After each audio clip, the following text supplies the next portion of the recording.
તો પછી આપણે પણ જવું પડે ગોવા.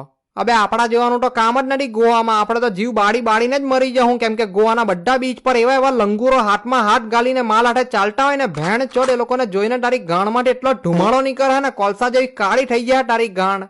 પહેલેથી કાળી હોય તો ઘસીને ધોની ભોસડીના. બાગા પણ ગોવામાં જ છે ને? એ તો તારક મહેતામાં છે. અબે છૂટ મારીને બાગા બીચ ની વાત કરે છે, ને જેટલા લોકો ખાલી બીચ ના લીધે ગોવા જતા હોય ને તો એ તો ભેણચોદ ગુજરાતમાં પણ છે. એના માટે સ્પેશિયલ ગોવા જવાની શું જરૂર છે? અહીંયાના બીચ પર પણ દરિયાનું જ પાણી આવે છે, અને ટાના બીચ પર પણ દરિયાનું પાણી આવે છે. એવું તો છે નહીં કે ટાના બીચ પર દારૂનો દરિયો હોય. કાજુ માટે જાયેલા ટાના કાજુ બહુ ફેમસ છે.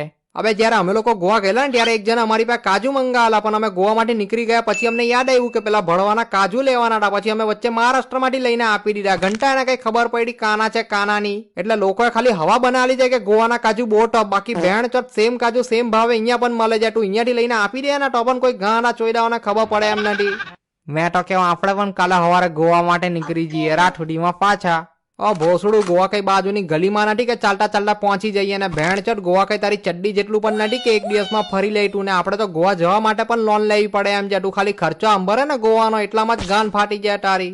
આપણું બજેટ કેટલું છે? આપણું બજેટ ગલીની બહાર જવાય એટલું પણ નથી ને તું એટલા જ બજેટમાં ગોવા જવાની માં ફારે. મારે થોડી જવું છે, આ જવું છે. ચાલો તો ગોવાને મારો ગોલી બીજે કાં જવું છે એ